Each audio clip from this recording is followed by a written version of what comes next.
ಇವತ್ತು ನಾವು ರುಚಿಯಾಗಿರುವಂಥ ಒಂದು ಹುಳಿ ಅಥವಾ ಸಾಂಬಾರನ್ನು ಮಾಡೋಣ. ನಾನಿವತ್ತು ಮಾಡ್ತಾ ಇರೋದು ಬೂದುಗುಂಬಳಕಾಯಿಯ ಹುಳಿ ಅಥವಾ ಬೂದುಗುಂಬಳಕಾಯಿಯ ಸಾಂಬಾರು. ರುಚಿಯಾದ ಮಸಾಲೆಯನ್ನು ತಕ್ಷಣಕ್ಕೆ ಹುರಿದು ಮಾಡುವಂತಹ ಒಂದು ರೆಸಿಪಿ. ತುಂಬಾ ಟೇಸ್ಟಿಯಾಗಿರುತ್ತೆ. ಸಾಂಬಾರ್ ಪೌಡರ್ ಖಾಲಿಯಾಗಿದೆ, ಏನು ಮಾಡೋದು ಅಂತನ್ನುವಾಗ ಈ ರೀತಿ ದಿಢೀರಾಗಿ ಮಸಾಲೆಯನ್ನು ಹುರಿದು ಈ ಸಾಂಬಾರನ್ನು ನೀವು ಮಾಡಿ ನೋಡಿ. ಬೂದುಗುಂಬಳಕಾಯಿ ಅಲ್ಲದೆ ನೀವು ಬೇರೆ ತರಕಾರಿಯಲ್ಲೂ ಸಹ ಈ ಸಾಂಬಾರ್ ರೆಸಿಪಿಯನ್ನು ಮಾಡ್ಬೋದು. ಹಾಯ್ ಫ್ರೆಂಡ್ಸ್, ಎಲ್ಲರಿಗೂ ನಮಸ್ಕಾರ. ವೆಲ್ಕಮ್ ಟು ಸಂತೃಪ್ತಿ ಕಿಚನ್. ಬನ್ನಿ ಈ ರುಚಿಯಾದ ಮಸಾಲೆಯೊಂದಿಗೆ ಈ ಸಾಂಬಾರನ್ನು ಹೇಗೆ ಮಾಡೋದು ಅಂತ ನೋಡೋಣ. ಹುಳಿಯನ್ನು ಮಾಡೋದಕ್ಕೆ ಮೊದಲಿಗೆ ಬಾಣಲೆಗೆ 1 ಚಮಚದಷ್ಟು ಎಣ್ಣೆಯನ್ನು ಹಾಕ್ಕೊಂಡು ಆ ಎಣ್ಣೆ ಬಿಸಿಯಾದ ಮೇಲೆ ನಾನು 2 ಚಮಚದಷ್ಟು ಧನಿಯಾ ಬೀಜ, 1 ಚಮಚದಷ್ಟು ಜೀರಿಗೆ, 1/4 ಚಮಚದಷ್ಟು ಮೆಂತ್ಯ ಮತ್ತು ಒಂದು ಅರ್ಧ ಚಮಚದಷ್ಟು ಸಾಸಿವೆಯನ್ನು ಹಾಕ್ಕೊಂಡಿದ್ದೀನಿ.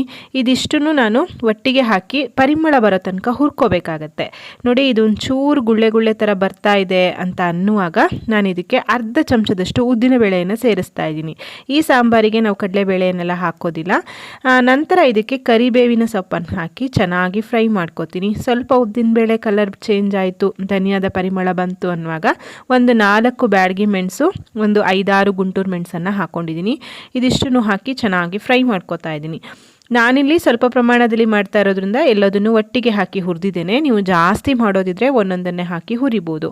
ಫ್ಲೇಮನ್ನು ಆಫ್ ಮಾಡಿ ಒಂದು ಅರ್ಧ ಚಮಚದಷ್ಟು ಒಳ್ಳೆ ಪರಿಮಳ ಇರುವಂತಹ ಇಂಗನ್ನು ಹಾಕಿ 1 ಕಪ್ಪಿನಷ್ಟು ತೆಂಗಿನಕಾಯಿಯ ತುರಿಯನ್ನು ಸೇರಿಸಬೇಕಾಗತ್ತೆ. ಇದಿಷ್ಟನ್ನು ಸೇರಿಸಿ ಮಿಕ್ಸರ್ ಜಾರ್ಗೆ ಹಾಕಿ ನಾವು ನುಣ್ಣಗೆ ಇದನ್ನು ಅರ್ಕೋಬೇಕಾಗತ್ತೆ ಫ್ರೆಂಡ್ಸ್.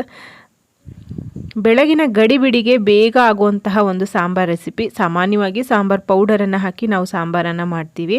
ಆದರೆ ತಕ್ಷಣಕ್ಕೆ ಸಾಂಬಾರನ್ನು ಈ ರೀತಿ ಮಸಾಲೆಯನ್ನು ಹುರಿದು ಹುಳಿಯನ್ನು ಮಾಡೋದ್ರಿಂದ ಒಳ್ಳೆ ಪರಿಮಳ ಇರುತ್ತೆ ಮತ್ತು ರುಚಿಯೂ ಸಹ ತುಂಬ ಚೆನ್ನಾಗಿರುತ್ತೆ. ಮಿಕ್ಸರ್ ಜಾರ್ಗೆ ಹಾಕಿಬಿಟ್ಟು ಸ್ವಲ್ಪ ನೀರನ್ನು ಹಾಕಿ ಒಂದು ಅರ್ಧ ಲಿಂಬೆಹಣ್ಣಿನ ಗಾತ್ರದಷ್ಟು ಹುಣಸೆ ಹಣ್ಣನ್ನು ರುಬ್ಬೋದಕ್ಕೆ ಹಾಕಿ ಇದನ್ನು ನುಣ್ಣಗೆ ನಾನು ಅರ್ಕೊಂಡು ಬರ್ತೀನಿ. ನೋಡಿ, ಇಲ್ಲಿ ನಾನು ಇದನ್ನು ನುಣ್ಣಗೆ ಅರ್ಕೊಂಡಿದ್ದೀನಿ.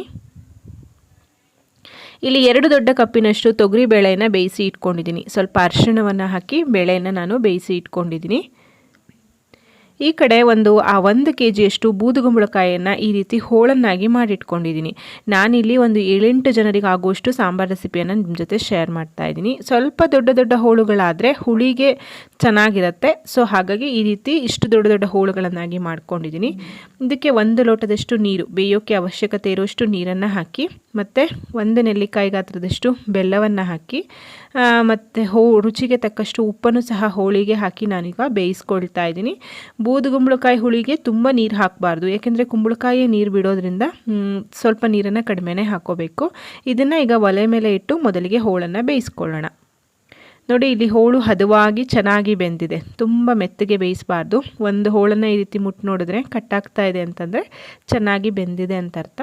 ಹೋಳು ಚೆನ್ನಾಗಿ ಬೆಂದ ಮೇಲೆ ನಾವು ಬೇಯಿಸಿಟ್ಕೊಂಡಿರುವಂತಹ ಬೇಳೆಯನ್ನು ಹಾಕ್ಕೊಳ್ಳೋಣ. ಹೋಳು ಮತ್ತು ಬೇಳೆನೆಲ್ಲ ಒಟ್ಟಿಗೆ ಬೇಯಿಸ್ಕೊಳ್ಬೇಡಿ, ಅದಷ್ಟು ಚೆನ್ನಾಗಿರೋದಿಲ್ಲ. ಬೇಯಿಸಿರುವಂತಹ ತೊಗರಿ ಬೇಳೆಯನ್ನು ಹಾಕಿ ಚೆನ್ನಾಗಿ ಮಿಕ್ಸ್ ಮಾಡ್ತಾಯಿದ್ದೀನಿ.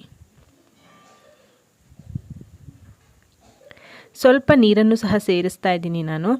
ಹುಳಿಯ ಹದವನ್ನು ನಿಮ್ಮ ಅನುಕೂಲಕ್ಕೆ ತಕ್ಕಂತೆ ನೀವು ಮಾಡ್ಕೊಳ್ಬೋದು. ನಂತರ ರುಬ್ಬಿರುವಂತಹ ಮಸಾಲೆ ಮಿಶ್ರಣವನ್ನು ಸಹ ಇದಕ್ಕೆ ಹಾಕೋತಾ ಇದ್ದೀನಿ. ಮಿಕ್ಸರ್ ಜಾರ್ಗೂ ಸ್ವಲ್ಪ ನೀರನ್ನು ಹಾಕಿ ನಾನು ಚೆನ್ನಾಗಿ ಇದನ್ನು ಮಿಕ್ಸ್ ಮಾಡ್ತಾ ಇದ್ದೀನಿ. ಹುಳಿ ಚೆನ್ನಾಗಿ ಕುದಿಬೇಕು, ಕುದ್ದ ಹಾಗೆ ಒಳ್ಳೆ ರುಚಿ ಬರುತ್ತೆ. ಈಗ ಮಸಾಲೆಗೂ ಸ್ವಲ್ಪ ಉಪ್ಪು ಬೇಕು. ಸೊ ಹಾಗಾಗಿ ಮತ್ತೆ ಒಂಚೂರು ಉಪ್ಪನ್ನು ಸೇರಿಸ್ತಾ ಇದ್ದೀನಿ. ರುಚಿಯನ್ನು ನೋಡಿಕೊಂಡು ನೀವು ಉಪ್ಪು ಮತ್ತು ಬೆಲ್ಲವನ್ನು ಅಡ್ಜಸ್ಟ್ ಮಾಡ್ಕೊಳ್ಬೋದು.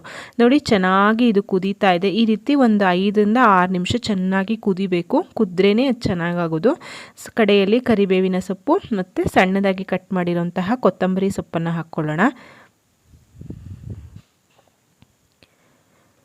ಇದರಲ್ಲಿ ಬೂದುಗುಂಬಳಕಾಯಿ ಹೋಳು ತಿನ್ನೋದಕ್ಕೆ ತುಂಬ ಚೆನ್ನಾಗಿರುತ್ತೆ. ಉಪ್ಪು ಹುಳಿ ಖಾರ ಎಲ್ಲ ಹಾಕಿ ಹೋಳು ತುಂಬಾ ಚೆನ್ನಾಗಿರುತ್ತೆ.